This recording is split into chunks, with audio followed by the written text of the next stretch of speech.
Muy buenas tardes a todos y bendiciones. Permítanme saludarles. Soy el pastor Fabio Arrubla y estamos tomando una clase, una serie de lecciones consecutivas referentes a la pedagogía.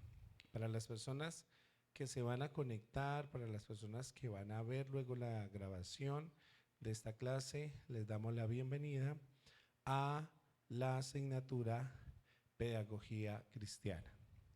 Hemos venido, como les digo, manejando tres diferentes tipos de series, dentro de las cuales observamos en primera instancia el marco teórico atañente a la pedagogía. Hablábamos que la pedagogía es una forma de enseñanza y que pedagogía es todo lo que yo puedo enseñarle a otra persona. Entonces, cuando tú le enseñas a alguien, ahí estás haciendo pedagogía, porque pedagogía es enseñar. Quedamos claros con tres variables que estamos trabajando durante estas asignaturas. La primera de ellas era la pedagogía tradicional. Dentro del contexto histórico estuvimos haciendo un buen proceso, un análisis en el cual nos movimos por el curso histórico desde los comienzos pedagógicos. Cómo pudimos relacionar todo esto con nuestro sistema educativo tradicional y también el heredado de nuestros ancestros, de nuestros antecesores. Hablamos también acerca de cómo al paso de los años vamos desarrollando nuestros propios sistemas de creencias, de enseñanzas o de aprendizajes. Y que el aprendizaje, recordamos, no está ceñido tanto al aula, al lugar de enseñanza, sino que aprendemos cuando nosotros nos movemos en todos los ámbitos. Aprendemos de las personas, aprendemos de las experiencias, pero también aprendemos de nosotros mismos cuando nosotros evidenciamos un cambio en nuestras vidas. Ese cambio suele marcarse a través de la experiencia. La experimentación en cuanto a todo lo atañente a nuestra vida nos da la experiencia como tal para poder decir, antes hacía esto de esta forma, pero ahora he aprendido a hacerlo mejor.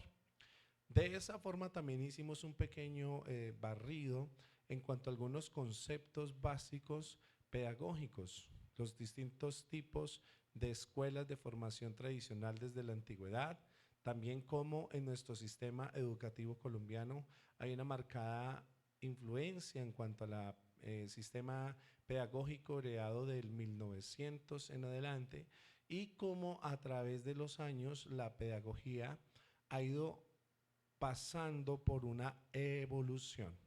La evolución, la modernización, la llegada de nuevas generaciones, de nuevos sistemas tecnológicos, hacen importante la necesidad de emplear nuevos sistemas pedagógicos de enseñanza. Hablábamos también que infortunadamente en nuestro sistema educacional colombiano hay una marcada deficiencia en cuanto a la necesidad de mejorar el sistema y la calidad educacional con nuestros estudiantes, así como los niveles superiores de estudio. Concluíamos pues por esta parte acerca de la necesidad que hay de implementar, de acuerdo al curso, al cambio actual, cómo poder yo reestructurar, ¿sí? Cómo modernizar el sistema de enseñanza para de esa forma hacer que los alumnos tengan ese interés de aprender. Allí añadimos los diferentes modelos pedagógicos que se suelen emplear durante estos procesos. Hicimos un pequeño análisis personal en que cada uno hizo una breve participación reconociendo o identificando el modelo de aprendizaje, sea unilateral o bilateral. También concluimos con el modelo de enseñanza por excelencia que es nuestro Señor Jesucristo, y vimos una extensa lista acerca de algunas de esas cualidades que Él dio como profesor. Recordemos que Él decía, y para Él es muy importante, le enseñaba a una sola persona como a Nicodemos en Juan 3, a una sola persona como a la mujer samaritana en Juan capítulo 4, pero también le enseñaba a grupos pequeños como sus discípulos, pero también enseñaban sinagogas. Las sinagogas de esa época no pasaban de 10 personas, 12 personas por mucho. Él enseñaba a grupos pequeños como enseñaba a individuos de manera personal, pero también enseñaba a grandes multitudes. Dentro de todo eso, el Señor Jesucristo usaba modelos pedagógicos muy interesantes. Hablaba, y los evangelios nos dan a nosotros también a entender que él usaba, recordemos bien esta parte, dentro de su sistema de enseñanza usaba parábolas, usaba teorías, usaba hipótesis, pero todas ceñidas a la palabra de Dios. Esas cosas que él manejaba eran con el fin de poder fundamentar la palabra de Dios en el corazón de las personas. Usaba además ilustraciones, entre otros aspectos. ¿Con qué fin? Poder enseñar de acuerdo también a la corriente cultural que el Señor Jesús pasó, porque Él a la edad de 12 años, que comenzó desde esa edad a asistir a la sinagoga, al templo, él empezó también a aprender. El Señor Jesús fue instruido por maestros bíblicos, rabinos propios de esa época. Esos maestros rabinos, sin duda, habían sido también influenciados por otras corrientes teológicas de la época.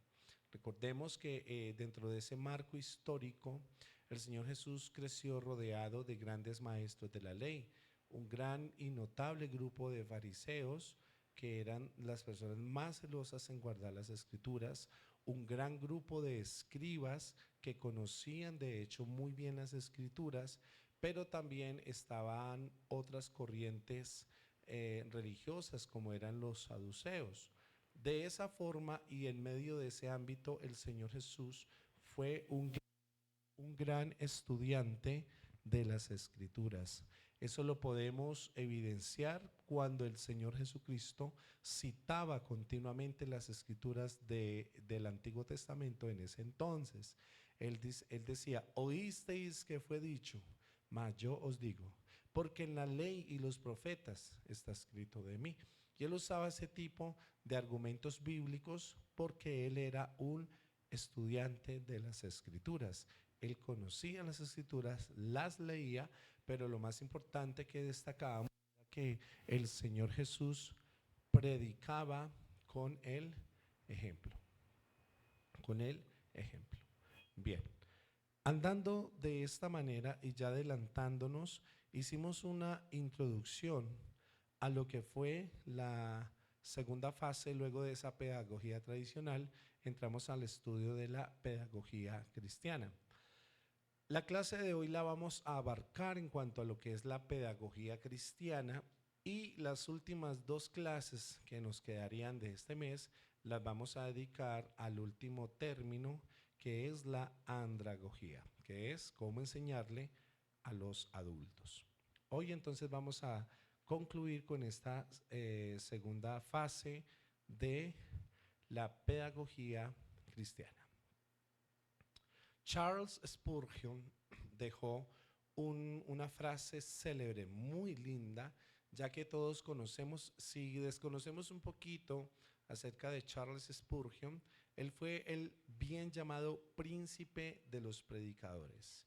Él fue un hombre muy importante, notable en su época, por allá en el 1800, y de las cosas que Charles enseñaba es que él le dio una gran joya literal entre muchos a sus estudiantes. Y él dejó un libro que es bastante denso, se llama Discurso a mis estudiantes. Si lo puedes anotar ahí, sería genial. Discurso a mis estudiantes, de Charles Spurgeon. Él, en ese célebre libro, en su prefacio, dejó una frase muy marcada, muy notoria. Y él decía lo siguiente: Un buen educador o un buen predicador es alguien que siempre tiene algo que decir, siempre tiene algo que hablar, siempre tiene algo que enseñar. Mientras el que no es buen predicador o buen maestro, siempre es el que tiene que decir algo. ¿Sí? Lo voy a contextualizar de esta forma. El que es bueno en el arte de la enseñanza siempre tiene muchas cosas por enseñar, por decir. Es alguien recursivo. El maestro, el profesor, el educador, el pedagogo, siempre es alguien recursivo en cuanto a la metodología de enseñanza con sus alumnos. Es alguien que lo vemos siendo innovador, siendo creativo en cuanto a su forma de enseñar. ¿Cómo? Se inventa y las que no sabe las investiga, pero siempre es novedoso, siempre tecnifica las clases.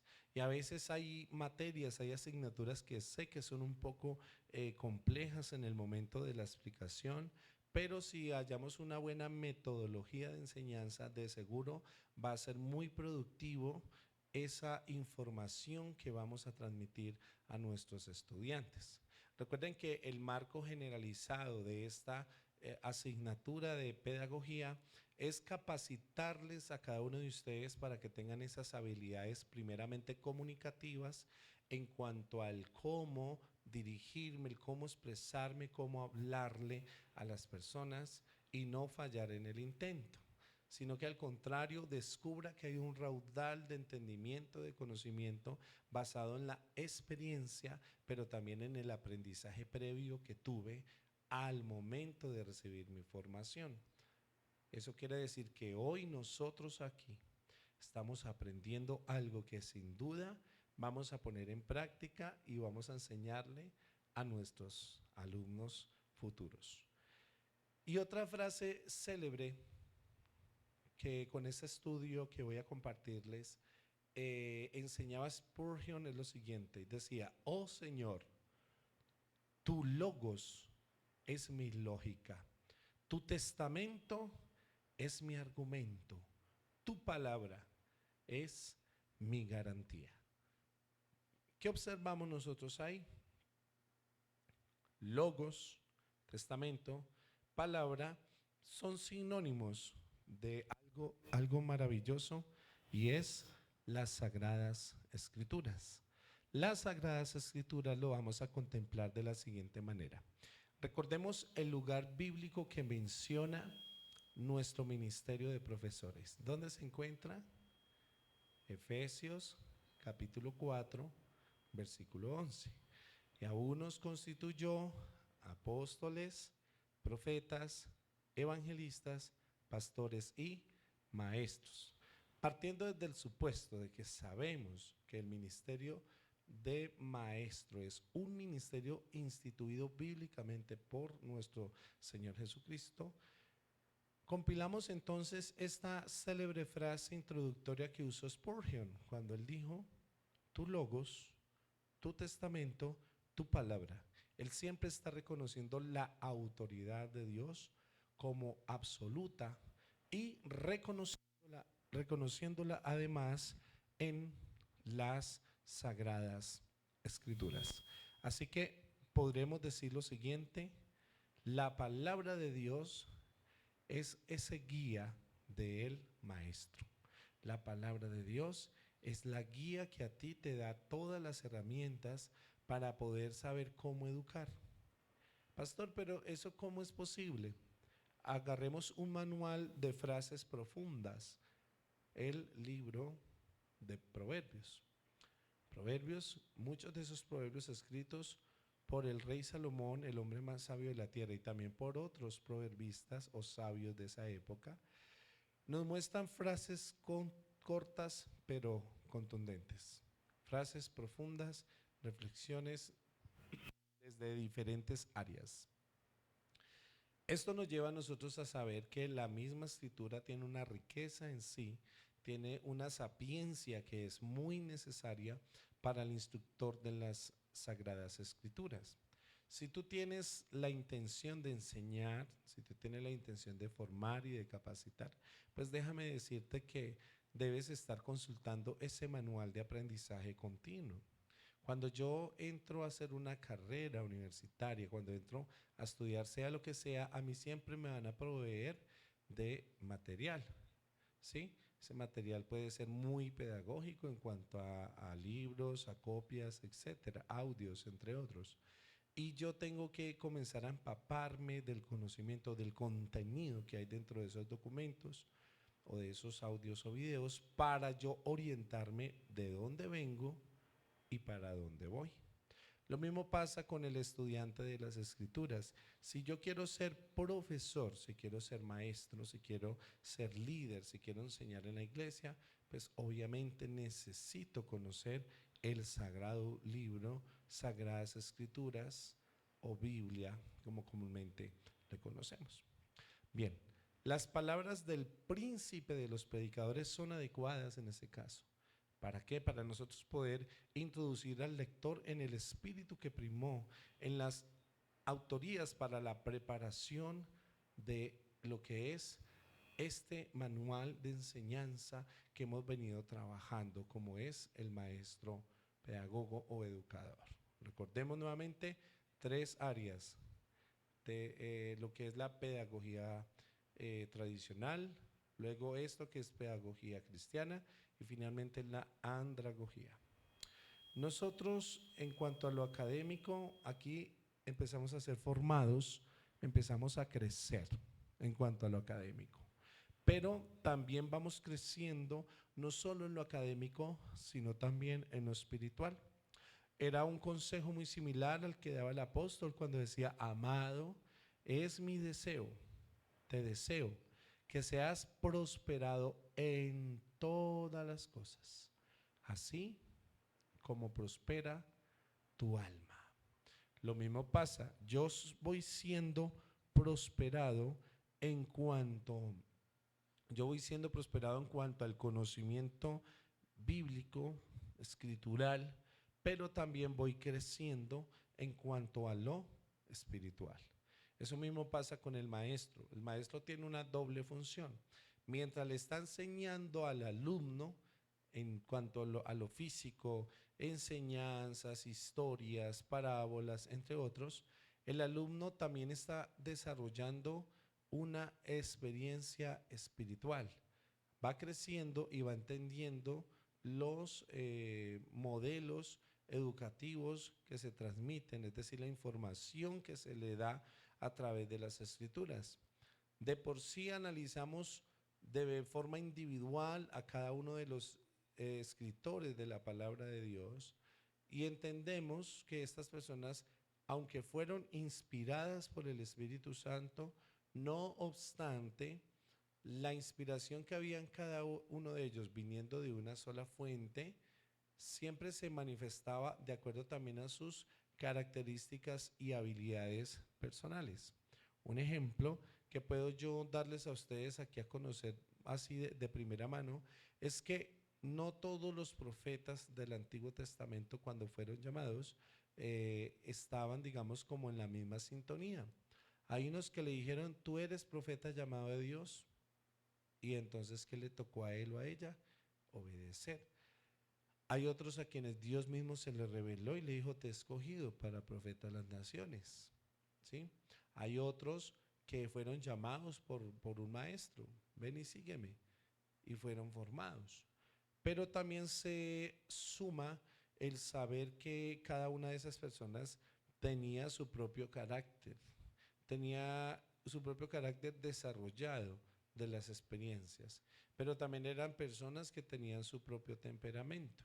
Hay profetas que eran profetas muy apacibles, muy tranquilos, que venían y daban su mensaje y se iban, y otros que eran más osados, venían y hacían también señales y cosas impresionantes.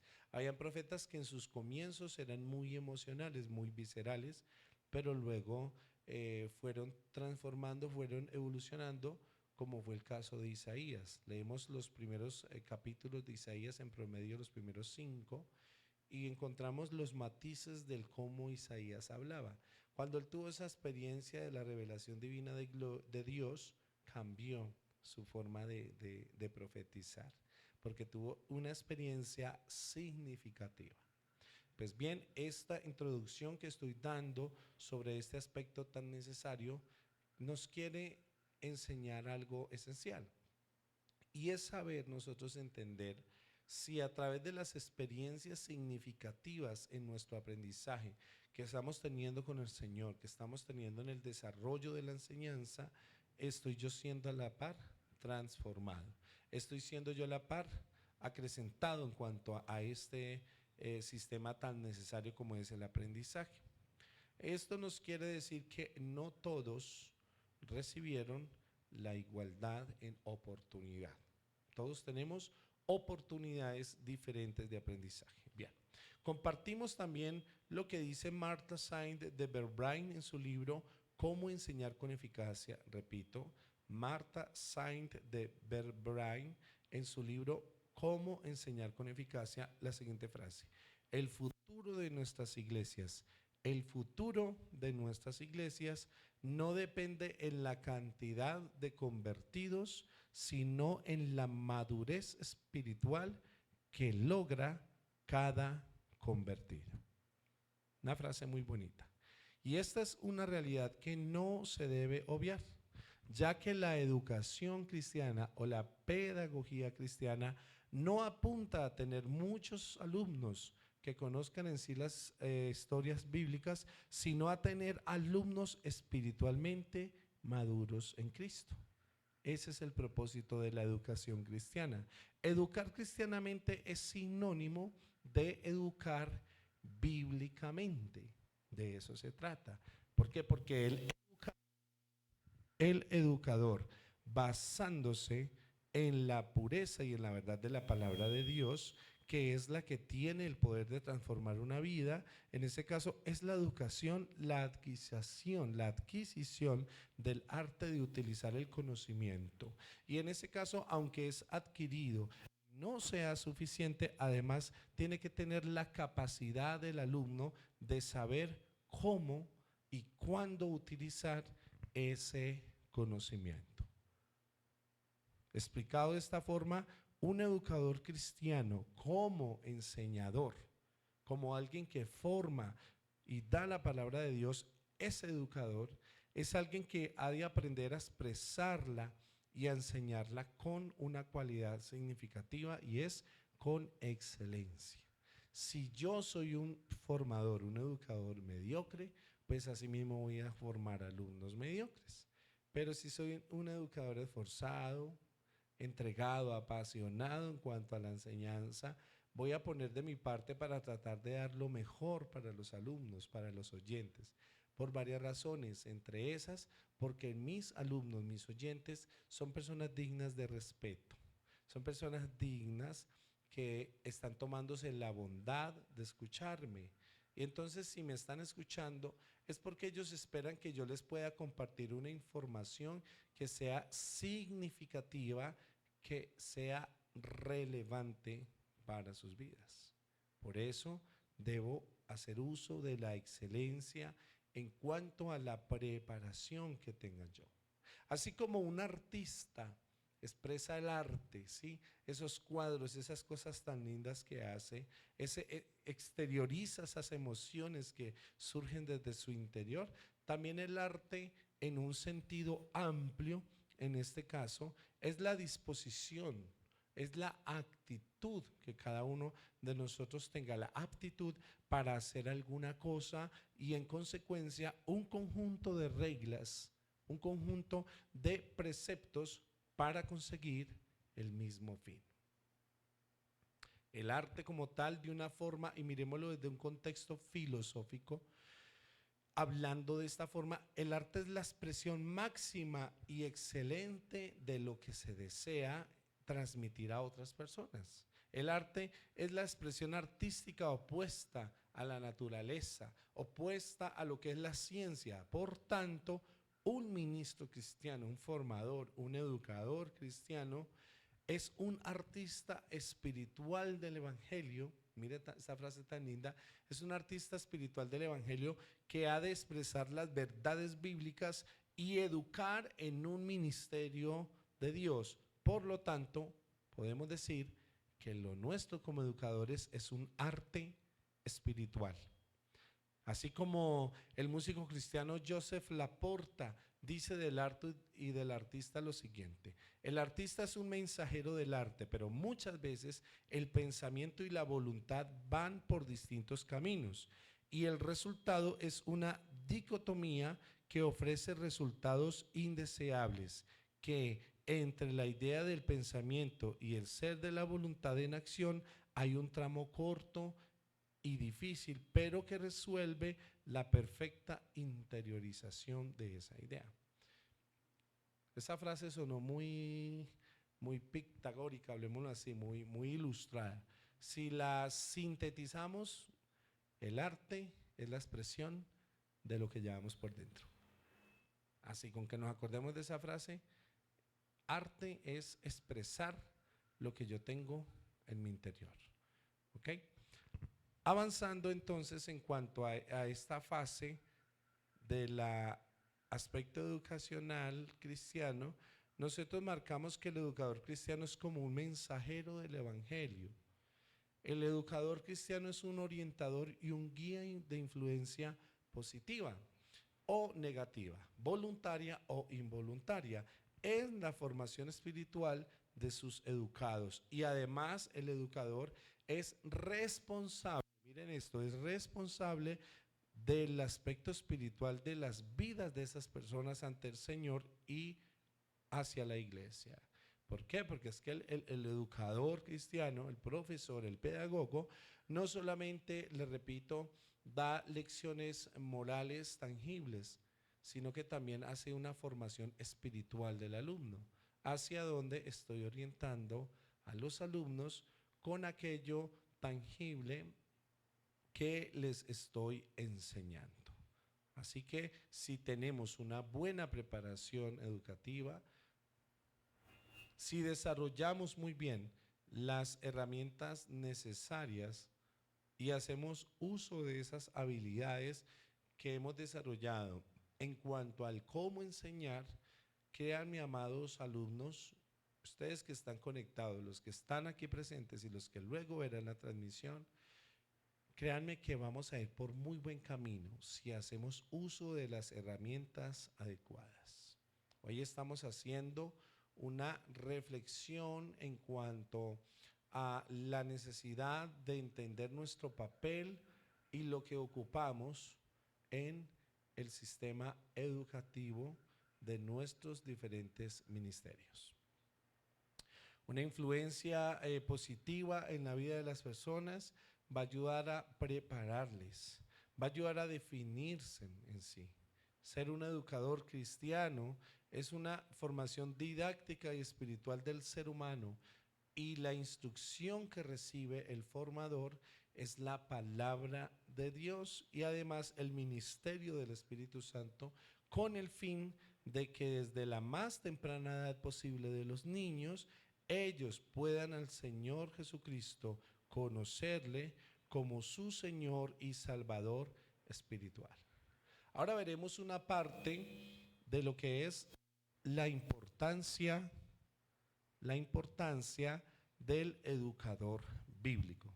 La importancia, ¿por qué es importante el educador bíblico?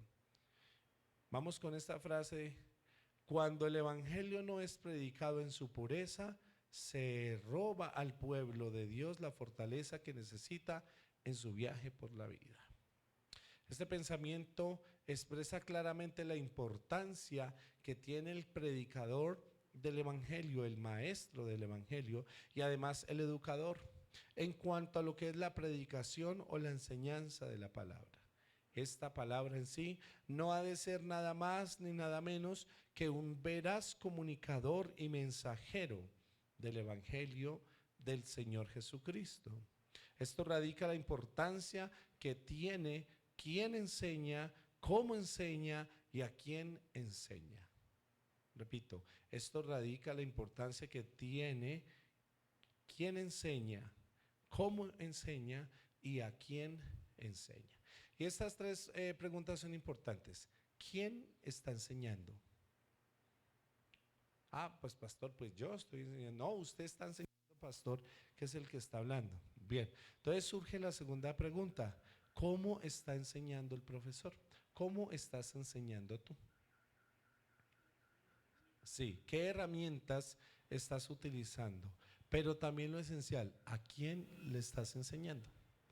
¿A quién? Entonces ahí es donde nosotros podemos formular estas tres preguntitas y hacer un análisis significativo en cuanto a la orientación que estemos dando a esa formación. Si tú estás enseñando, si eres consciente de cómo estás enseñando y aún más sabes a quién estás enseñando, pues estás haciendo las cosas de la manera correcta. La Biblia enfatiza mucho sobre la educación y sobre los educadores, tanto en el Antiguo Testamento como en el Nuevo Testamento. ¿Cómo puede esto comprobarse? Veamos la lectura de Deuteronomio capítulo 6, versículo 7.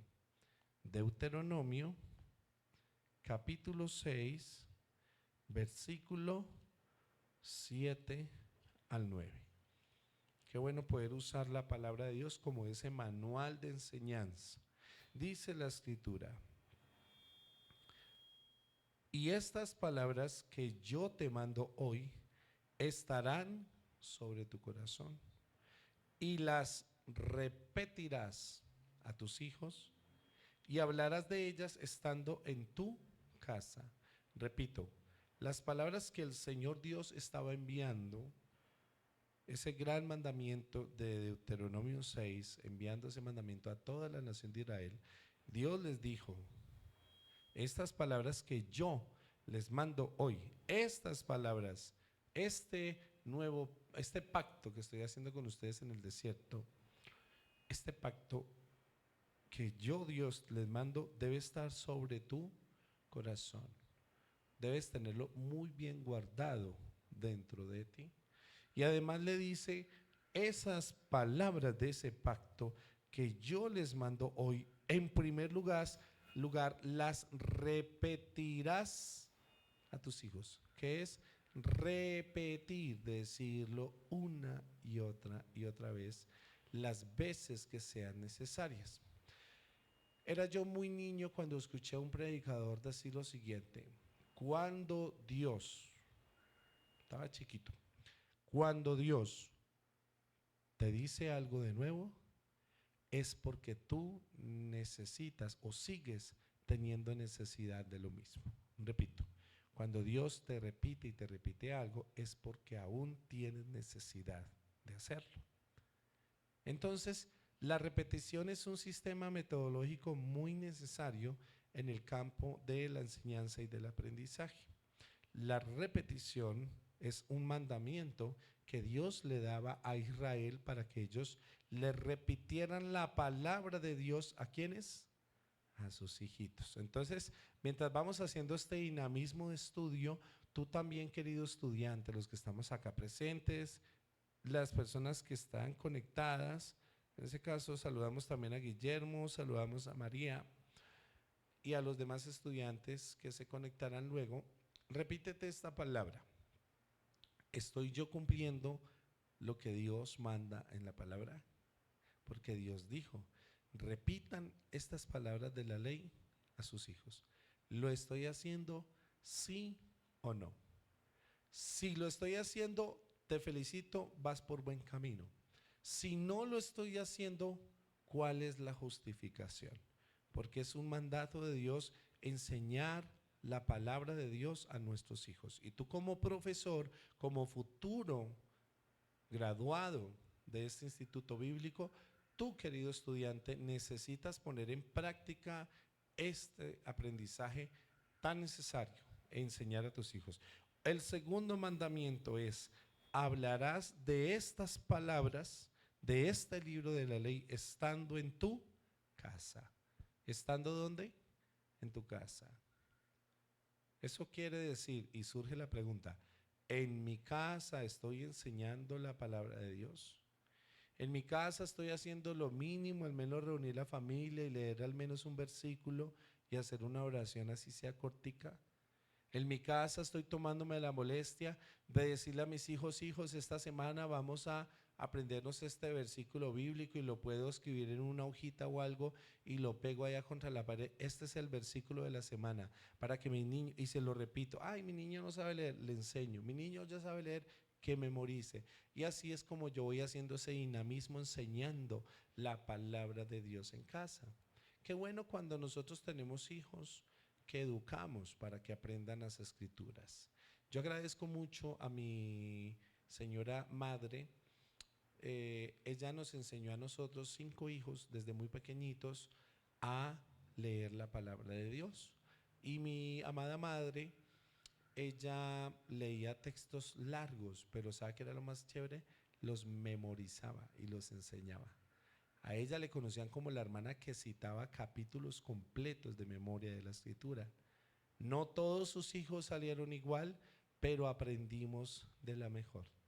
Siempre aprendemos de nuestros padres que para nosotros son el mejor ejemplo o modelo de aprendizaje. Entonces, repetir estas palabras de Dios en la casa a mis hijos, pero también hablando de ellas cuando estemos en la casa, es importante. Pero también hay otro mandamiento de Dios y dice, estando por el camino. Estando por dónde? Por el camino, por donde vaya. Si se me cruza alguien, le hablo de Dios, sí o no. Si me topo con un conocido, algún amigo, algún allegado y está pasando un momento difícil, le hablo a esa persona de Dios, sí o no. Le doy un consejo, sí o no. De eso se trata. Y otra recomendación es cuando nos acostemos. ¿Cómo así que cuando nos acostemos? Cuando estemos acostaditos, reflexionemos, meditemos la palabra de Dios. Eso quiere decir nuestro devocional propio que debemos hacer antes de acostarnos. Sea leer la palabra, sea orar, sea citar algún texto bíblico, pero siempre repitiendo las palabras y aún más cuando nos levantemos. Y por último, estos últimos versículos 8 y 9 dicen, y atarás estas palabras como una señal en tu mano y estarán como frontales entre tus ojos y las escribirás en los postes de tu casa y en tus puertas. Y en tus puertas. ¿Cuáles son esas palabras? Es el famoso Shema o Shema de Israel, que se encuentra en el versículo 4 y 5. Oye Israel, Jehová nuestro Dios, Jehová uno es. Y amarás al Señor tu Dios de todo tu corazón y de toda tu alma y con todas tus fuerzas. Ese es el mandamiento de Dios. Si me salgo un momentico del contexto, si me permiten, los judíos actualmente siguen haciendo ese mandamiento, porque pues muchos de ellos que son judaizantes o judíos, que no son judíos mesiánicos, ellos los judíos siguen guardando la ley de Moisés, la famosa Torah, el Pentateuco, 5 libros de Moisés, también llaman los profetas mayores, los profetas menores, etcétera. Y ellos siguen haciendo esto, se ponen como una cajita de madera en su frente, se la amarran con unas cintitas y dentro de esa cajita de madera, cuando abren el papelito, un rollito chiquitito, ahí están estas palabras: oye Israel, el Señor nuestro Dios, el Señor uno es. Es bonito, porque ellos siguen practicando y haciendo y guardando este mandamiento de Dios. Ellos se enredan en sus brazos, no sé si han visto como unas cintas negras, las famosas filacterias también las suelen amarrar. Y es una forma como ellos metodológicamente recuerdan las escrituras de Dios. La recuerdan a tal punto que para ellos es prioridad cumplir la palabra de Dios. Y estoy hablando en cuanto a los judíos ortodoxos y los ultraortodoxos, que son muy celosos en cuanto a guardar la palabra de Dios, aunque es una minoría en Israel. Ya teniendo nosotros un poquito de claridad en cuanto a este mandamiento de la lectura de Deuteronomio 6, 7 y 9, hay otras lecturas además Si quieren pueden anotarlas y luego las escudrillan. La primera es Segunda de Crónicas, capítulo 15, versículo 3. Segunda de Crónicas, capítulo 15, versículo 3. Otro, Segunda de Crónicas, capítulo 17, versículo 9. Luego Hechos, capítulo 18, versículo 11. Hechos 19, versículos 9 y 10. Hechos, capítulo 20, versículo 20. Y segunda de Timoteo, capítulo 2, versículo 2. Esos son solos algunos de los tantos otros pasajes bíblicos que refrendan esta o referencian esta importancia de lo que son los educadores en el Antiguo y en el Nuevo Testamento, cómo su trabajo es importante. Estos textos que acabo de darles, luego estaremos compartiendo este material de estudio, como me gusta hacerlo para que ustedes tengan esas guías de aprendizaje, pero este material de estudio nos enseña que no solamente es un ministerio el que el Señor Jesucristo instauró en Efesios 4:11 en el Nuevo Testamento, sino que desde la antigüedad es un mandato directo de Dios. Aprendan y enseñan, sean maestros, tengan alumnos. Les quiero preguntar, queridos alumnos, ¿ustedes tienen alumnos a quienes enseñarle? ¿Hay personas a quienes ustedes están capacitando, sí o no? Y no estoy hablando solamente de sus hijos o de sus nietos. Estoy hablando de ese vecino, de esa vecina, de ese hermano, esa hermana, esa persona que estás acercándolo a Dios y estás tomando el tiempo para ir hasta su casa, para llamarle, para enseñarle las escrituras. ¿Estás teniendo maestros? ¿Estás haciendo discípulos? ¿Sí o no? Eso es necesario. Si estás teniendo maestros que te están enseñando, informando, te felicito. Pero recuerda una parte que les he hablado entre algunas de las clases, y es que la mejor forma de aprender es enseñando a otros. Esa es la mejor forma de aprender. ¿Saben por qué? Porque si tú vas a enseñar, tú sabes y eres consciente de que lo que vas a enseñar tiene que tener un carácter importante, tiene que tener relevancia en cuanto a lo que estás enseñando.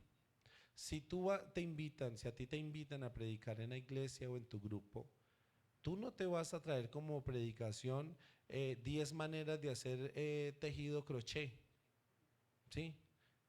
No les vas a enseñar cómo pegar unas sandalias sueltas. No, tú vas netamente a enseñar lo que es, ¿sí? Lo que está en la palabra de Dios, dependiendo del contexto del lugar donde estás. Por eso es necesario que te capacites teniendo maestros que te formen, pero aún más productivo es que lo que tú sabes, lo enseñes. Un consejo que les quiero dar, queridos alumnos: van a haber momentos en que les van a hacer preguntas complejas, con preguntas que ustedes dicen, la verdad no sé qué responder, ¿qué digo?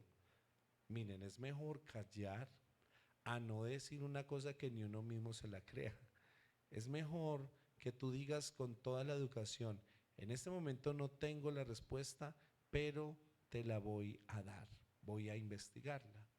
Eso es una forma muy bonita y eso te va a llevar a ti a que cuando vayas a enseñar vas a preparar muy bien el mensaje, vas a saber el origen, de dónde viene, y vas a prepararte de la mejor forma para enseñar, porque la mejor forma de aprender es enseñando.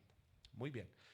La Biblia confronta también a lo que son los maestros genuinos y además a los maestros que son falsos, y la influencia que estos, los genuinos y falsos, tienen sobre sus alumnos.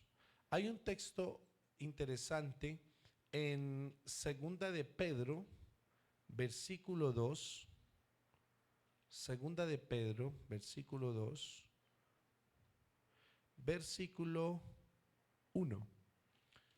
Y vamos a ver qué nos dice. Segunda de Pedro 2:1. Pero hubo también falsos profetas entre el pueblo, como lo habrá también entre vosotros falsos ¿qué? Maestros. Habrá entre vosotros falsos maestros que introducirán encubiertamente herejías destructoras y aún negarán al Señor que los rescató, atrayendo sobre sí mismos destrucción repentina. Destrucción repentina. Y el versículo 2 dice, y muchos seguirán sus disoluciones, es decir, sus disparates, sus locuras, por causa de los cuales el camino de la verdad será blasfemado. Ante este contexto real, queridos alumnos, analicemos lo siguiente. ¿Cómo nosotros podemos identificar a un buen maestro de un falso maestro? La Biblia nos da muchas señales. Entre esos, el Señor Jesús decía, por sus frutos los conoceréis. No puede un árbol malo dar frutos buenos, ni tampoco puede un árbol bueno dar frutos malos. Miren esa teología tan linda que el Señor usaba, una pedagogía muy hermosa, el educador. Además, ¿cómo puedo yo también identificar a los falsos maestros? Esa enseñanza que me está dando me acerca o me aleja del propósito de Dios. La enseñanza que ese llamado maestro, profesor, educador me está dando, la enseñanza que yo estoy recibiendo, está generando, está surgiendo en mí un propósito, una voluntad de querer estudiar más, de quererme capacitar más, o al contrario. Otra cosa, la formación, la instrucción o lo que yo estoy aprendiendo de ese educador son cosas que me están ayudando a crecer o me están ayudando a volverme una peor persona. Es necesario conocer la fuente de la educación. Por algo aquí se destaca dentro de este párrafo lo que es aprender a identificar un buen maestro de un falso maestro. Y aquí la Biblia confronta a estas personas. Otros textos, Romanos 2:20, Juan 3:2 y Primera de Timoteo 2:7. Por esto recalcamos lo importante que radica en que nuestra influencia ejerza esa motivación sobre nuestros ayudantes, el educador sobre el educando, y la importancia que éste sea, en ese caso, o que esta influencia recaiga sobre un creyente genuinamente convertido al Señor Jesucristo, edificado y sobre edificado en la palabra de Dios, en la palabra de Dios. Muy bien, si el tal no está genuinamente convertido, si esa persona, tanto el que está enseñando como el que está recibiendo, si no está genuinamente, digamos, empapado de cómo enseñar a las personas, pues sencillamente va a enseñar cosas incongruentes o fuera del lugar. Y eso se corre el riesgo de que se transforme en un religioso más de tantos que hay por ahí. Hay muchos religiosos que tienen un estudio, un cristianismo, sus orígenes muy débiles, sus bases sólidas son muy débiles, tanto teológicas como cristianas. ¿Y qué pasa? Esas personas el día de mañana ya se autonombran, yo soy esto, yo soy lo otro, y sencillamente salen por ahí a enseñar sus disparates, pero también hay gente aún más disparatada de ellos que los escucha y los sigue. Entonces miren la necesidad de ser buenos maestros, buenos formadores de la sana doctrina de la gracia por medio del Señor Jesucristo. La sana doctrina de la gracia, me gusta mucho esta frase, la sana doctrina de la gracia por medio de uno, y es Jesucristo. Romanos capítulo 16, versículo 24 y segunda de Corintios 9:8. Quien anhele pues ser un verdadero educador, de esta verdad cristiana ha de considerar estas cuestiones como punto de partida en su ministerio veraz y legítimo como educador cristiano, teniendo en cuenta que lo importante es que debe dar paso a lo importante. Repito esta frase: lo importante debe dar paso a lo importante, que lo mejor debe dar paso a la excelencia, que lo prescindible, sumamente necesario, debe dar paso a lo imprescindible. Bien, entonces aquí les voy a compartir 6 aspectos así cortitos que nos van a ayudar a ubicarnos un poco sobre todo este resumen de lo que les acabé de hablar de este punto. Lo importante, ¿qué es lo importante? Es el respeto mutuo. Lo importante es que haya respeto mutuo del alumno al maestro y del maestro al alumno. Es lo primero. Un buen maestro enseña respeto a sus alumnos. Un buen alumno respeta a sus maestros. Un mal maestro irrespeta, ultraja, presiona y destruye a sus estudiantes. Hay estudiantes que quedan traumados con profesores muy difíciles que les tocaron. Profesores que lo toman de forma personal y se ensañan contra esos niños. O sea, ¿cómo puedo yo, un adulto, hacer la guerra o la competencia con un niño de 8, de 10, de 12 años? O un adolescente, un preadolescente. No. Pero también, ¿cómo puede un niño o un preadolescente o adolescente montársela a un profesor? Ser grosero, ser patán con el profesor, hacerle maldades, burlarse de él, despreciarlo, tristemente. Pero lo importante aquí de la educación cristiana, lo importante de la pedagogía cristiana, en primer lugar, es el respeto mutuo. Respeto mutuo. Y ese respeto, ¿dónde lo aprendimos? En casa. Porque si en mi casa mi papá es un irrespetuoso con sus hijos, el papá es irrespetuoso con su esposa, la insulta, la trata mal, la golpea. Si en la casa los hijos son unos patanes, unos desobedientes, groseros, contestones, que no hacen caso, pues imagínense ustedes que eso también fácilmente lo van a hacer con otros niños o niñas. Y después va a empezar ahí el dolor de cabeza. Llamen y llamen el rector, el coordinador, la instructora, que su niño le pegó a Julano, que su niño dijo estas groserías, que su niño anda de patán de aquí y de allá.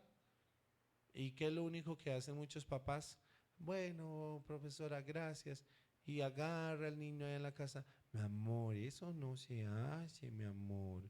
Eso no se debe decir. Un niño ya de 10, de 12 años, mi niño lindo, eso no se debe decir. Partiendo desde ahí, hay que darles unos buenos principios a nuestros hijos, porque la educación no comienza ni en la iglesia en sí, aunque es un gran ayudo y referente. La educación no empieza en las instituciones educativas, la educación no empieza en la calle ni con los amigos, la educación empieza en casa. Los buenos principios empiezan en casa. Si yo tuve papás que me enseñaron el respeto, sencillamente yo voy a respetar mutuamente. Segundo aspecto, lo muy importante. Segundo aspecto, lo muy importante. Lo muy importante es la autoridad espiritual del maestro sobre sus alumnos. Escuche, lo muy importante es la autoridad espiritual del maestro sobre sus alumnos. Cuando tenemos un buen maestro que es una autoridad espiritual, una persona que sabe la palabra, que enseña la palabra con veracidad, que enseña la escritura tal como es, que inspira al maestro sobre sus alumnos, respeto, y además influye sobre sus alumnos. Pero un mal maestro que solamente habla disparates y habla de los sueños de yo no sé qué y de si sé qué más, que esa noche se comió unos frijoles trasnochados y se soñó que yo no sé qué dónde estaba y entonces les traigo una nueva revelación, algo increíble, algo nunca dicho. Ojo, ¿sí? O que se está empezando a dejar influenciar ese maestro por corrientes teosóficas, filosóficas o otro tipo de corrientes doctrinales que van en contra de los principios bíblicos como la New Age, nueva era, como la metafísica, qué cosa tan peligrosa, etcétera, como tantas herejías y cosas que hay por ahí, pues imagínate cuál va a ser el fin de esas cosas. ¿Sí? Y la influencia que va a traer, el supuesto respeto o autoridad que va a ejercer sobre sus alumnos es basada en el error. ¿Cómo? Hay personas que saben manipular a sus alumnos para meterles terror y decirles, si tú te sales te va a pasar esto y esto y esto. Si tú te vas, mejor dicho, vea, ya le declaro que si se quema, si se que no sé dónde. No, no.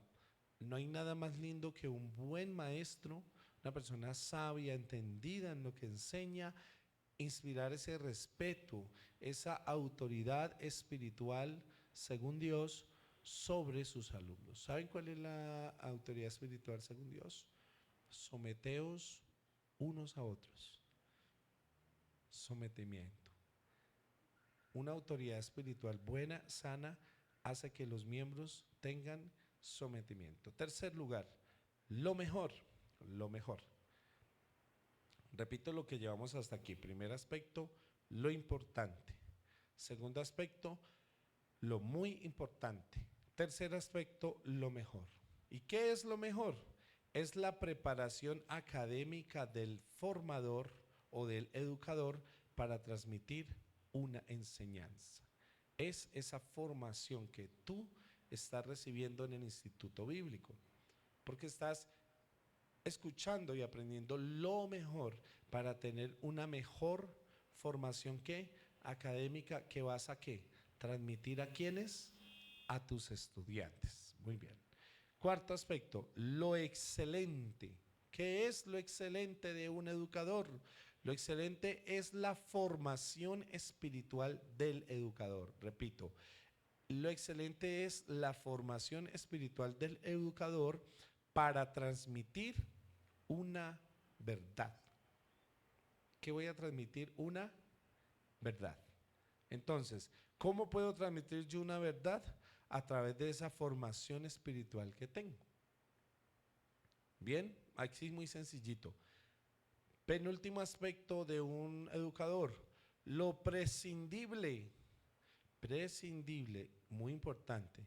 Una clase amena, una clase que nos deje una enseñanza bíblica y espiritual. Y si dentro de esa enseñanza puedo hacer como algo dinamismo, algo chévere que mantenga el interés de los alumnos, me parece genial, ¿sí?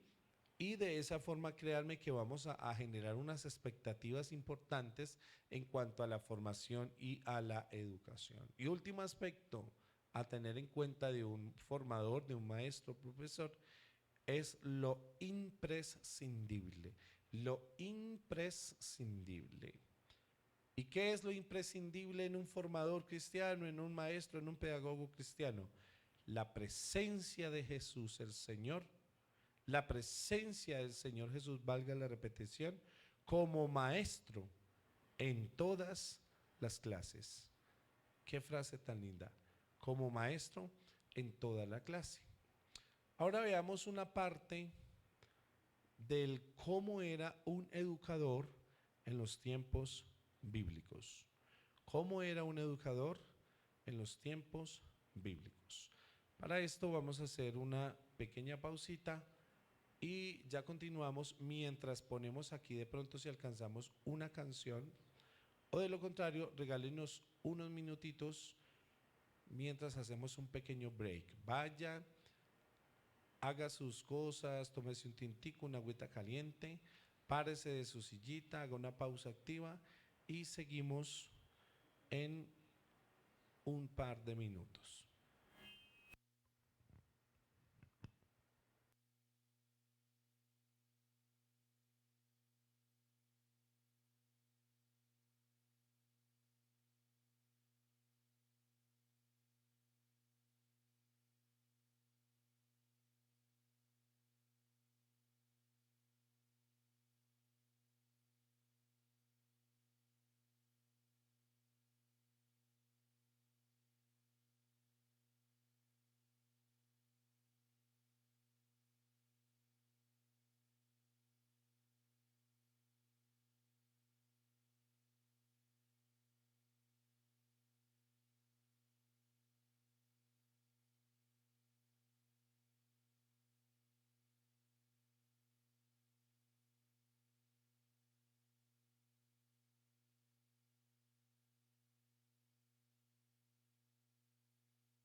Bien, bendiciones para todos. Vamos a continuar con esta segunda y última parte de hoy de nuestra pedagogía educativa cristiana. Gracias por estar allí, gracias por seguirnos acompañando, a las personas del templo, a los que están conectados y luego verán esta graduación. Muy bien. Aquí surgen también otras cositas interesantes dentro del sistema que estamos trayendo y compartiendo. Es cómo era un predicador en los tiempos bíblicos. ¿Cómo era un predicador? Pues bien, en primer lugar, hay una frase muy linda de Hechos 18, versículo 9 al 11, donde el Señor le dijo al apóstol Pablo: no temas, sino habla y no calles, porque yo estoy contigo. Y Pablo se detuvo 1 año y 6 meses enseñándoles la palabra de Dios. Dios animó al educador Pablo, que era un gran maestro, un gran profesor, a que siguiera haciendo esa labor tan linda. ¿Dónde está la cita? Hechos capítulo 18, versículo 9 al 11. Pues en vano me honran, dice el Señor en Mateo 15:9. En vano me honran enseñando como doctrinas mandamientos de hombres. Un educador en los tiempos bíblicos, ¿cómo era? Un educador en los tiempos bíblicos no era otra cosa que un mensajero de la palabra de Dios que tenía la responsabilidad de enseñarla tal como Dios la daba. Aquí, como estamos hablando en cuanto al énfasis o al enfoque de lo que es ser un educador cristiano, pues obviamente no voy a estar hablando más de pedagogía, como les dije, de pedagogía tradicional. Estoy hablando de un enfoque cristiano. Entonces, tú como profesor, como maestro cristiano, debes transmitir la palabra de Dios con la responsabilidad que Dios te da para que la enseñes tal y como Él la da. Tal y como Él la da, sin adulterarla, sin hacer esos cambios que pretendan traer o hallar gracia a los ojos de otras personas. Para hacer este tipo de maestros o ser este tipo de maestros, podemos tomar algo que es muy considerablemente analizar brevemente, y es Ezequiel capítulo 13, donde habla condenación de los falsos profetas, un falso ministerio. Y hay muchas personas que dicen cosas que no son de Dios, que solo salen de su corazón, y hay otros que las creen y lo siguen. Lo mismo, hay muchos falsos maestros dentro de las escrituras, como nos lo relatan algunos ejemplos, falsos maestros que con sortilegios y demás engañaban a las personas, pero siempre la palabra de Dios es confrontativa, siempre nos va a decir y va a mostrarnos esos principios espirituales reales de un buen predicador, de un buen profeta o del oficio ministerial que desempeñe la persona. Entonces, aquí nos enseña que el educador de los tiempos bíblicos es un mensajero de Dios y dice lo que Dios le dijo que dijera.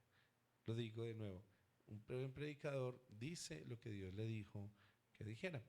Antes como ahora se hallaban falsos educadores, como se hallaban también verdaderos educadores. Y en materia de transmitir el mensaje de Dios, el Señor tanto a los verdaderos como a los incorrectos les decía cosas interesantes. Gracias.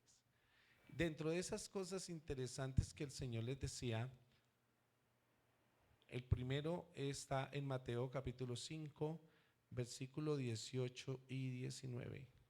Mateo 5, 18 y 19 dice lo siguiente: porque de cierto os digo que es más fácil que pasen el cielo y la tierra que ni una jota ni una tilde pasará de la ley, hasta que todo se haya cumplido.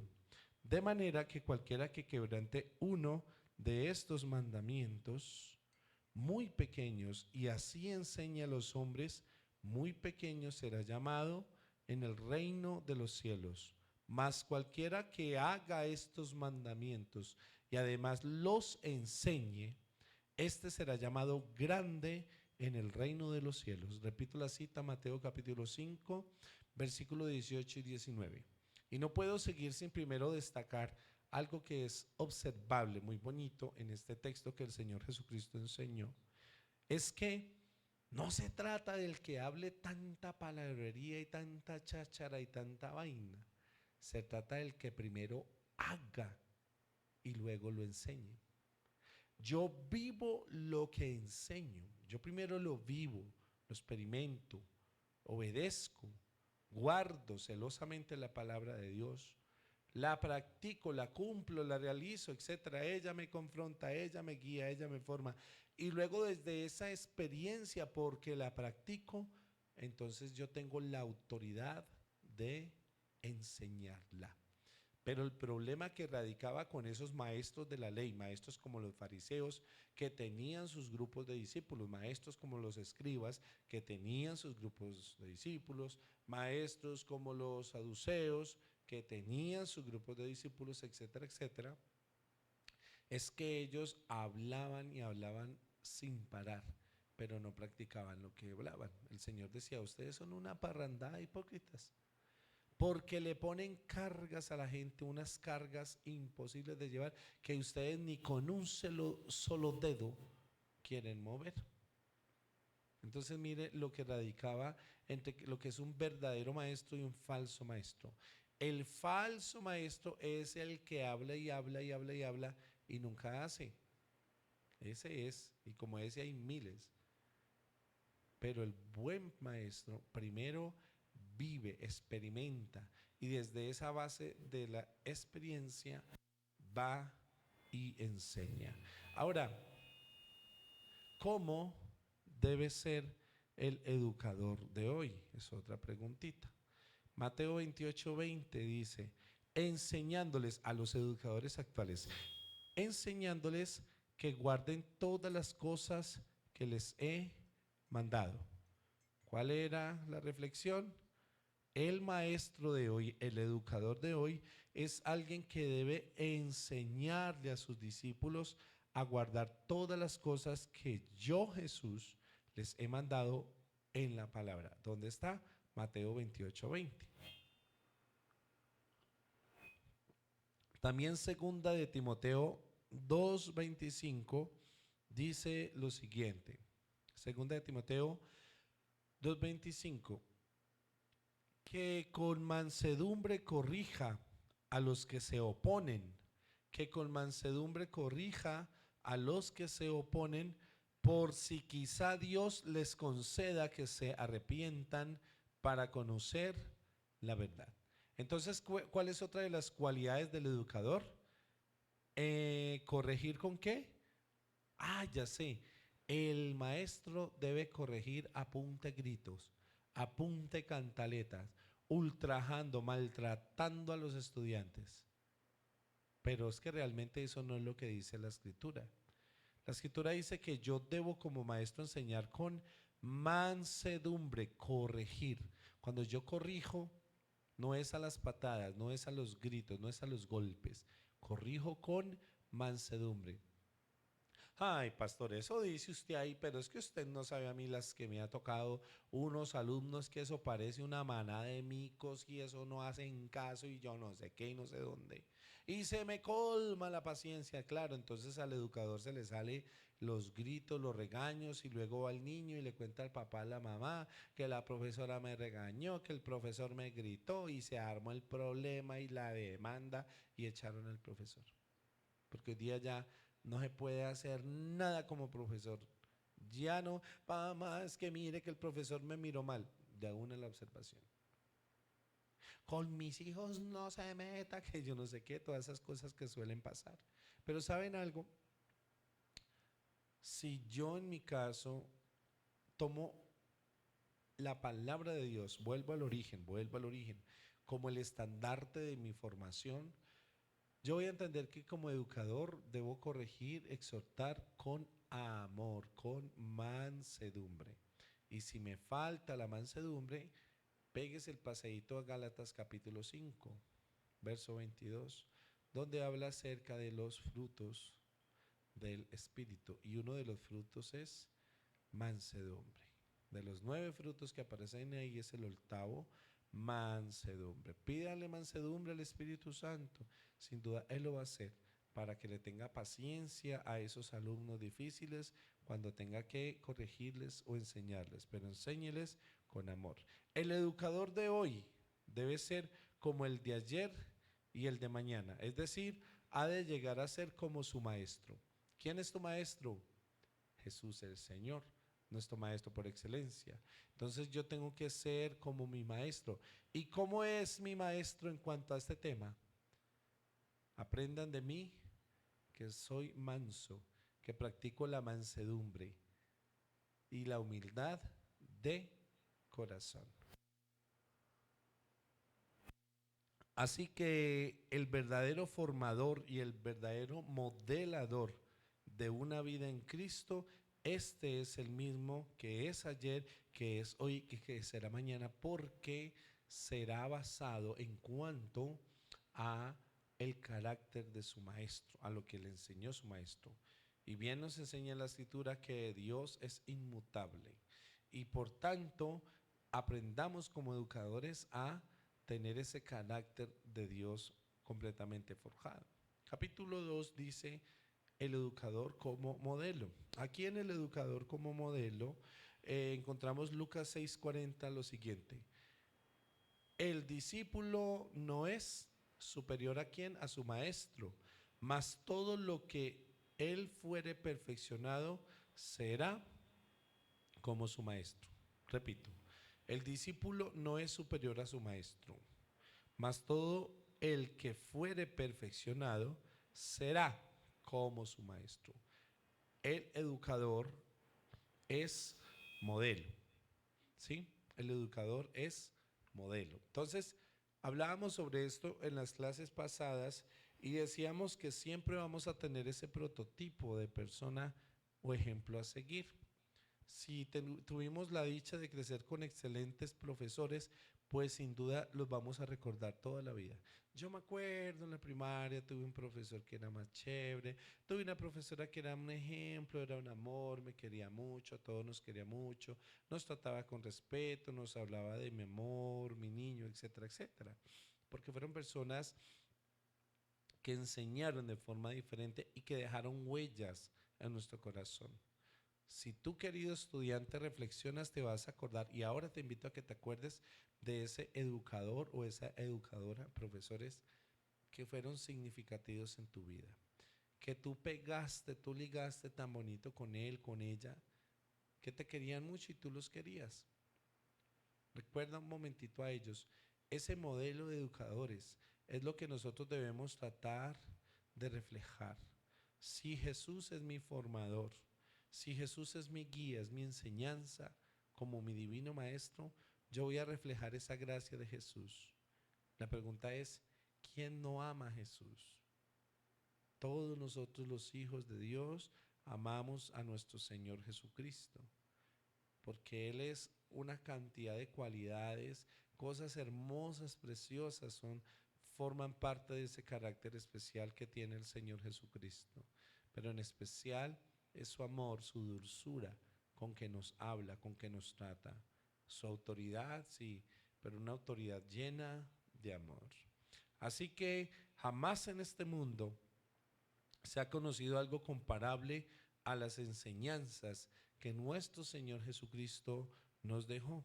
Él es, en materia de enseñanza de las Escrituras, Él es el incomparable educador.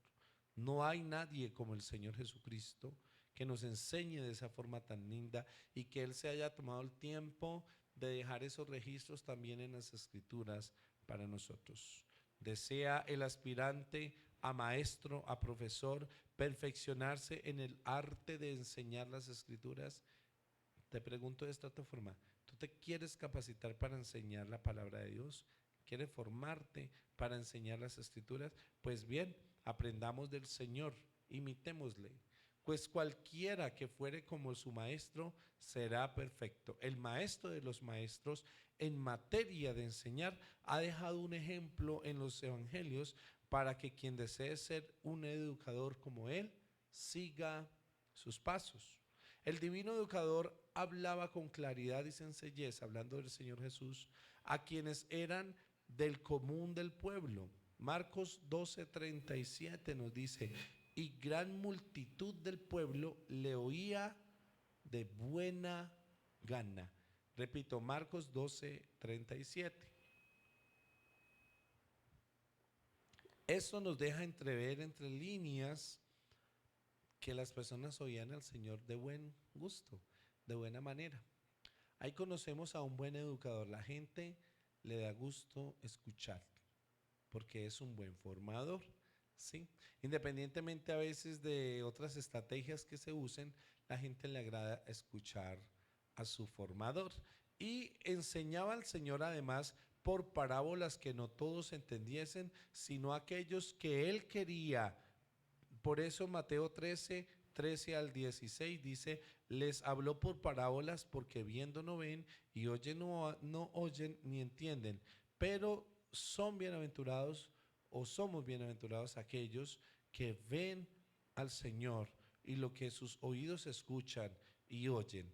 Eso es lo que el Señor Jesús le decía a sus discípulos. Él es la verdad, por tanto la esencia y el mejor pedagogo de la verdad, que a veces enseñaba por parábolas y otras veces enseñaba con ilustraciones sencillas, pero nunca usó un lenguaje liviano para provocar una disposición liviana, o usó un lenguaje risueño como del interlocutor, el cual usaba esto. El Señor Jesús utilizaba un modo solemne de enseñanza, un modo digno, una manera sin dejar, por eso, sin dejar que sus palabras le privaran de la bondad tan grande, del amor y de la misericordia que hay en el corazón del Señor Jesús por siempre. El educador modelo, además, enseñaba con autoridad, esa autoridad que el Padre le dio, en contraste con los escribas y fariseos. En contraste. Ustedes imagínense lo que era esa escena del Señor Jesús cuando tenía esos debates acalorados con los fariseos y los escribas. Ustedes imagínense a esa gente abriéndole los ojos a Jesús, el Señor, para que les echara gotas, porque Él les hablaba de una forma con tanta autoridad que, mejor dicho, hacía sentir a esas personas culpables, ¿sí? Los convencía, los redarguía de esas cosas que estaban haciendo. Muchas gracias. Y eso es algo muy particular por una razón. Por ahí decían, es que el Señor Jesús sí era sincero al hablar. Claro, porque es que Él primero vivía y luego enseñaba. Él enseñaba con su ejemplo. El Señor Jesús sí era limpio y puro de corazón. Los fariseos no, los escribas no. Eso le daba a Él esa autoridad de poder enseñar con esa franqueza, con ese amor a la vez, eso que el Padre le dio, en contraste con esos escribas y fariseos, quienes, dejando de un lado la verdad de Dios, enseñaban sus propias doctrinas y sus propios mandamientos de hombres. Eso lo dijo el Señor Jesús en Mateo 7:29 y en Mateo 15, versículo 3 al 9. Dan como mandamientos, como enseñanza, mandamientos de hombres. Era lo que el Señor Jesús les refutaba. El Señor Jesús basaba sus enseñanzas enteramente en las Escrituras, pero no solo las basaba de esa forma, sino que también le ponía un sentido tan profundo a eso que enseñanza, que hacía que sus oyentes no pudieran sentir menos que el poder de Dios, que no pudieran sentir menos que esa autoridad del Señor Jesús en las enseñanzas. Por algo, la Escritura nos enseña que la gente se maravillaba de ver el poder y la autoridad con que Jesús enseñaba, y decían, ¿de dónde sacó esta autoridad? ¿Cómo enseña de esa manera? Pero es que nosotros lo conocemos, es inaudito. Su papá es José el carpintero, su mamá, mira, aquí están sus hermanos y sus hermanas. ¿De dónde salió hablando de esta forma? Porque él hablaba con poder, hablaba con autoridad. Eso es muy lindo, estar muy bien convencidos de aquello que nosotros estamos enseñando. El Señor Jesús, nuestro educador, modelo, maestro de maestros, enseñaba con las escrituras dando ejemplo de ellas a través de su vida. Frecuentemente el Señor Jesús también usaba unas expresiones muy bonitas. Vamos a tratar de verlas lo más rápido posible, refiriéndose a la palabra escrita como escrita está ahí, les decía hace rato, oísteis que fue dicho de mí, entre otros, con esas evidencias y además el gran conocimiento que el Señor Jesucristo tenía de las escrituras, y por si fuera poco, el celo que él ponía para que se cumpliese tal palabra escrita. Y una expresión que más estremece, que más llama la atención, es la que dijo antes de entregar su espíritu al Padre: consumado es, hecha está la tarea. Y qué tremenda palabra la que fue entregada por el Señor Jesús. Fue entregando su espíritu al Padre, no sin antes expresarle haber realizado toda obra que el Padre le había encomendado. Esto debería ser el anhelo de todo educador, de todo maestro y cristiano, que cuando les llegue el momento de entregar el Espíritu al Padre, pueda decir como dijo el Señor Jesús: consumado es. A los que me diste, los guardé y ninguno de ellos se perdió. Eso quiere decir, Señor, la responsabilidad, el ministerio tan lindo que me diste como educador, Señor, aquí lo cumplí, aquí lo guardé, aquí lo preservé. Le enseñé a todos mis alumnos la palabra. Les enseñé a vivir en santidad, a hacer las cosas tal como tú las dejaste estipuladas en las Escrituras, siendo buenos obreros delante de Dios. A los educadores de hoy en día, la Biblia los exhorta a ser como nuestro Señor Jesucristo y hablar conforme la palabra de Dios, y además ministrar conforme el poder que Dios el Señor les da. Si alguno habla, cita primera de Pedro 4:11, si alguno habla, hable conforme a la palabra de Dios. Si alguno ministra, ministre conforme al poder que Dios da, para que en todo sea Dios glorificado por Jesucristo, a quien pertenecen la gloria y el imperio por los siglos de los siglos. Amén. Vamos a ver el tercer y último capítulo de hoy en cuanto a lo que es el educador cristiano o el pedagogo cristiano. Y ese tercer capítulo es importante, no vaya a colgar, es el carácter del educador. Carácter del educador cristiano. Mateo 5:37 cita: pero sea vuestro hablar sí, sí, no, no, porque lo que es más de esto, de mal procede. Educar es el arte de transmitir conocimientos, amados, con el propósito de desarrollar o perfeccionar las facultades y las aptitudes físicas y psíquicas, espirituales y sociales de una persona, sea en un niño, sea en un adolescente o en este caso en un adulto, para lograr una formación perfecta, para lograr una formación perfecta. Muy bien, de esa forma lo que se desprende de allí es la importancia que tiene el educar, sobre todo cristianamente, educar con aspectos relevantes cristianos, y además lo importante que es el rol de cumplir mi trabajo haciéndolo bien como educador. Es propio también definir la índole del carácter que se ha de acompañar al educador cristiano, ya que es un conjunto de cargos y de rasgos y de circunstancias propias de cada uno de estas personas, en los cuales se indica una naturaleza y una esencia en la manera, en el modo de pensar y de obrar, y que además por esas razones, los cuales sean distinguidos de las demás personas. Es decir, seamos buenos maestros para ser diferenciados de otros malos e incompetentes, permítanme usar esa frase, educadores. Además, mis amados, antes de pasar a las características de un natural carácter como educador, es que es necesario que el cristiano tenga un intachable carácter espiritual, ser muy semejante al Señor Jesús, para que asimismo pueda desarrollarse como un buen comunicador de las virtudes de aquel que le llamó de las tinieblas a su luz admirable. Vale la aclaración, estamos ya llegando al final de nuestra clase de hoy de pedagogía.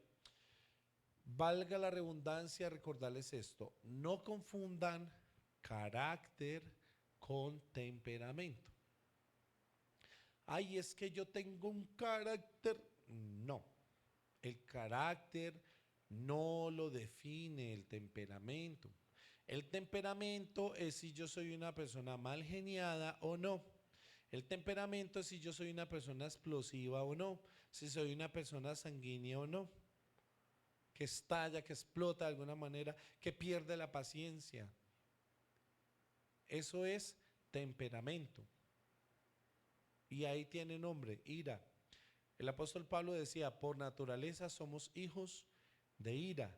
La ira es una emoción normal, algo dentro de esta naturaleza humana, la ira. La ira, la ira. Somos hijos de ira por naturaleza. Eso nos indica que hay una lucha, un gran, le llamaríamos así, un gran emisario que nos indica siempre la necesidad de estar sujetos en el Espíritu al Padre, para que no nos dejemos llevar por la ira y resultemos volviéndonos unos profesores gruñones o malgeniados en las clases.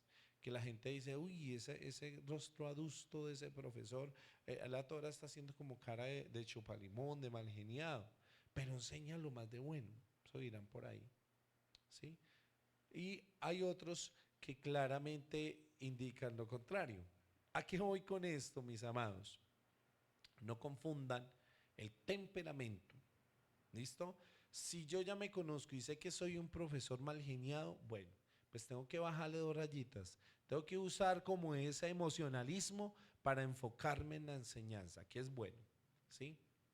Pero otra cosa distante, que es de lo que vamos a ver ahorita, ya en este final, es el carácter. El carácter son aquellas características o cualidades propias de la persona, valga la redundancia, de su personalidad, del cómo reacciona, del cómo habla, del cómo aquí o allá, que van ligados a su personalidad. Entonces, el carácter es el resultado de la experiencia.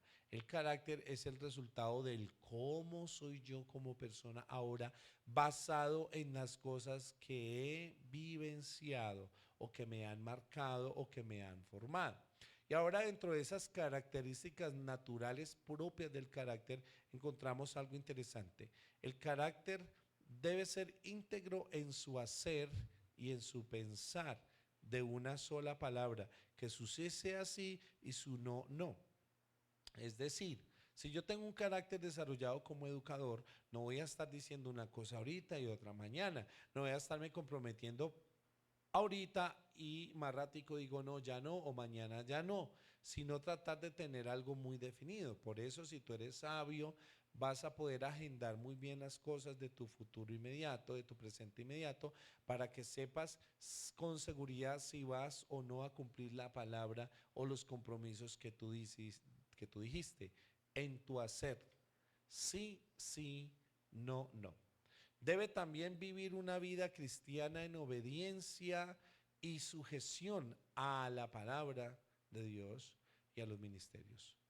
Vida de obediencia, vida de sujeción a la palabra de Dios y a los ministerios de la iglesia. También las características naturales de un carácter es que debe ser un conocedor de la palabra de Dios y de los métodos de enseñanza. Conocedor de la palabra de Dios. Eso es importantísimo y de esos métodos de enseñanza. Además, la persona que tiene este tipo de carácter debe tener una actitud positiva y una actitud entusiasta, ya que el carácter influye en la enseñanza, es decir, dinámico en lo posible. Además, también debe mostrarse de forma social, una persona que socializa, no retraída, no alejada de todo el mundo como un cusumbo solo, por allá que nadie me hable, solamente salgo y hago lo que tengo que hacer y prun y ya, no. Sea social, intégrese, no tenga miedo de poder tener contacto físico con las personas, ¿sí? Hablar con ellos, manifestar. Yo sé que a veces es difícil, intimidante dar con personas nuevas, pero eso no quiere decir que tengamos que dejar de lado la responsabilidad como educadores y es mostrarnos como personas con una buena relación social, personas francas, pero también personas entusiastas en lo que hacemos, que transmitamos esos conocimientos que hemos almacenado en nuestras vidas. Además, dentro del carácter debemos ser un ejemplo de moralidad, un ejemplo de moralidad, pero también de austeridad y de ética profesional. Ética profesional que es una asignatura muy linda también ministerial que de pronto vamos a estar viendo más adelante. La ética tiene unos factores importantísimos que me gustaría en su momento poderlos compartir con ustedes, amados. Muy bien. Ahora, también debemos poseer una personalidad con autoridad. Escuchen, personalidad con autoridad sin autoritatismo. Es muy diferente tener una personalidad que refleje autoridad a ser una persona autoritaria. ¿Sí ven cómo cambia todo? Si ven aquí a uno de los estudiantes y le dicen, uy, esa persona refleja que tiene carácter, o sea, tiene una manera de hacer las cosas claras. Y él dice, sí, sí. Y fue e hizo y esa persona, usted quédele mal y hermano, y es tremendo, ¿sí? Porque tiene, digamos, como ese ejemplo predicado desde la vivencia. Es una persona que tiene una personalidad que inspira respeto, que inspira, en ese caso, el que las personas que están a su lado o le marchan o echan para atrás. Pero ahí sí como dicen, él va llevando el bus, el tren, y el que no se quiso subir hágase a un lado porque se los lleva por delante. Es una persona dedicada en cuanto a este tema porque ha aprendido que su personalidad, su forma de ser refleja autoridad, pero no es autoritario. Una persona autoritaria es alguien que aun con tantos defectos y demás quiere obligar a la gente a hacer lo que las personas no quieren hacer. ¿Sí? ¿Cuánta gente autoritaria hemos conocido por ahí? Que eso gritan, tratan mal, eso como si la gente fueran sus peones y se quema así que no sé dónde. Y no les importa. Ay, le dolió mucho, échase cremita, lo que dicen y ya, y hágale. Pero saben, mi personalidad debe reflejar autoridad, pero no debo ser autoritario. Ese es el punto. Ahorita vamos al siguiente. La persona que tiene una naturaleza en su carácter debe tener también amor hacia los educandos, es decir, hacia los alumnos, sin caer en sentimentalismos. Es decir, el educador, el profesor debe ser imparcial, imparcial con todos sus alumnos. Por algo hoy día existen en todas las instituciones educativas el psicólogo, allá de planta. ¿Qué le pasó algo al niño, esto y lo otro? Lo pasan con psicología y a ver qué es, ¿sí? El profesor obviamente debe tener una empatía hacia sus alumnos, pero en especial no debe dejarse caer en ese tipo de sentimentalismo, porque el sentimentalismo muchas veces te puede a ti quitar el rumbo, la orientación del carácter que tú debes tener como educador. Hay gente que por lástima muchas veces pasa bajo mesa una cantidad de errores y horrores garrafales de sus estudiantes. Yo como profesor puedo estimar mucho a mis alumnos, ser comprensivo, claro que sí, de hecho lo soy, pero yo no puedo pasarme por bajo la mesa, hacerme loco ante algo que un alumno está haciendo y que yo sepa que es incorrecto o indebido. Yo debo siempre promulgar en él un buen comportamiento social. Además, también es la persona que tiene un carácter natural, debe poseer una preparación adecuada en lo que ha de desempeñar. Allí vuelvo a corroborar que estamos haciendo lo perfectamente correcto. Estamos llegando al final, últimos minutos.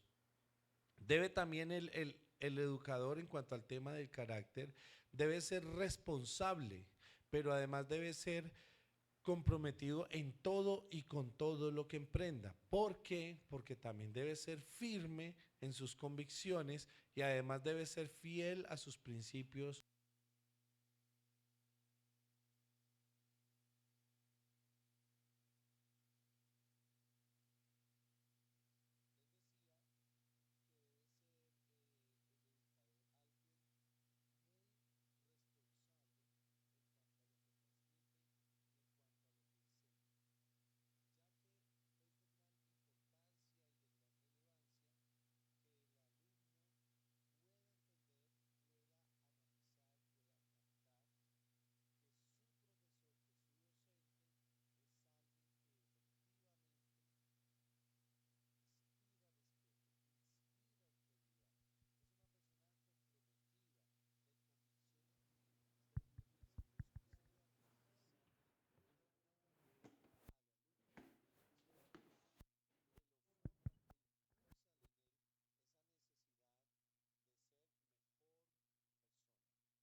Y también debe ser alguien que inspire, que enseñe, que forje a sus estudiantes hacia lo que es bueno, hacia lo correcto y hacia lo afable. Por último, las características naturales de una persona con carácter como formador educador es que es alguien creativo y es alguien también original.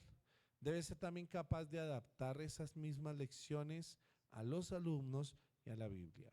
Pero no podíamos dejar, ya para ir cerrando, algunas de las características espirituales. Características naturales en primer lugar. Segundo, características espirituales dentro de un carácter de un educador cristiano. Entonces son un total 6 puntitos. El primero, debe ser un creyente cristiano y debe ser bautizado por agua y por el Espíritu. ¿Cierto? Es como algo muy básico que de verdad la persona, un educador cristiano que debe ser, pues debe ser un cristiano. Yo no conozco una persona que no sea de Dios, que no sea cristiana en ese caso, enseñando en la iglesia. Me parece fuera de lugar, enseñando palabra de Dios a alguien que ni siquiera cree en la palabra de Dios. No. Entonces debe ser un creyente cristiano bautizado por el Espíritu Santo también. Además, debe tener una relación personal con el Padre en Cristo Jesús nuestro Señor, con el Espíritu Santo como su orientador. Quiere decir una persona que tiene una comunión con Dios, con el Padre, una relación personal. En tercer lugar, debe tener una firme y madura formación espiritual en cuanto a lo ético y en cuanto a lo moral. Repito, debe tener una firme y madura formación espiritual, ¿sí? En cuanto a la parte ética y en cuanto a la parte moral. Recuerden que ética cristiana, ética es el principio, los principios personales basados en las escrituras a través de los cuales yo me guío ante Dios y ante los hombres, ¿sí? ¿Qué tipo de ética tengo? Es una sola, reflejar el carácter de Cristo. Muy bien. Ahora, cuarto aspecto, debe ser de un solo ánimo sin que sea ambivalente. Las características espirituales de un carácter cristiano es que usted es una persona centrada, enfocada, que hoy quiero y mañana no, que hoy tengo ánimo y mañana no, que estoy muy condicionado al estado de ánimo en que me sienta para hacer las cosas. No, Señor. Me voy a levantar y voy a hacer las cosas que dije que iba a hacer y punto. Se tienen que hacer. Se tienen que hacer.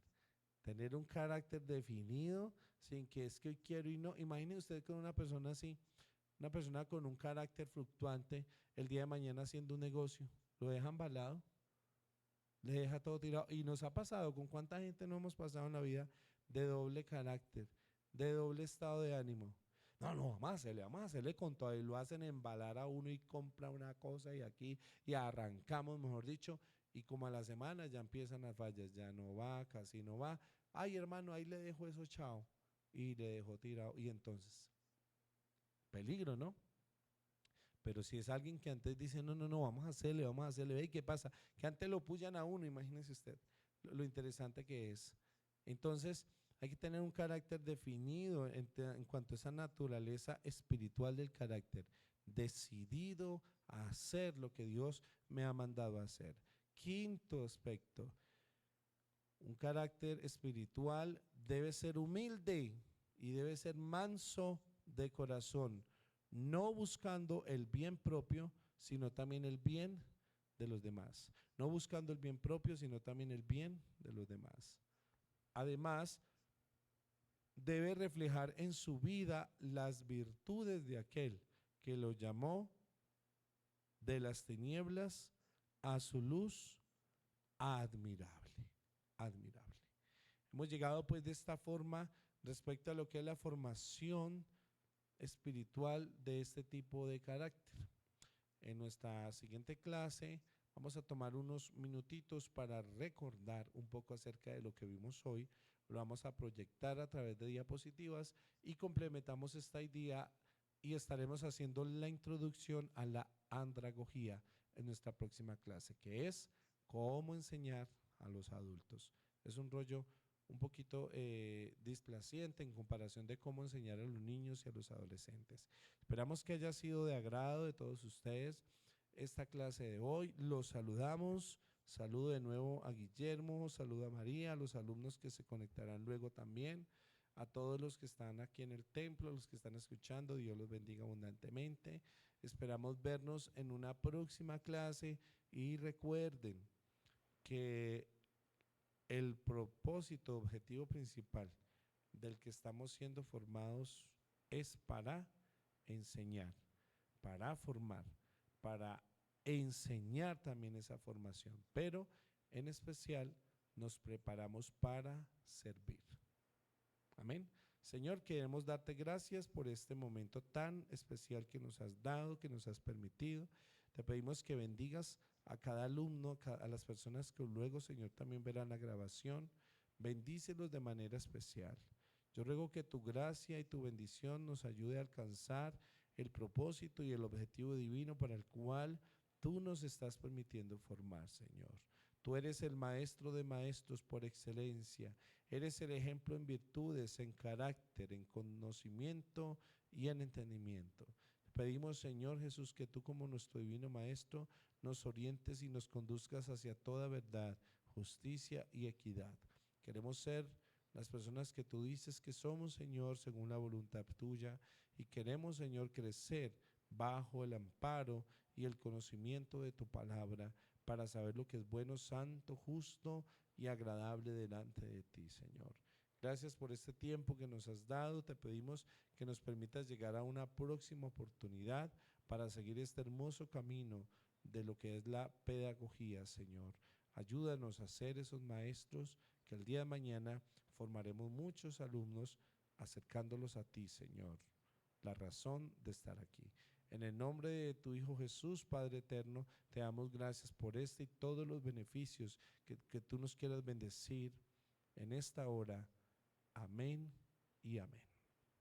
Muchas gracias, Señor me les bendiga, esperamos que todo esté bien, siga bien y nos vemos en nuestra próxima clase de pedagogía cristiana e introducción a la andragogía.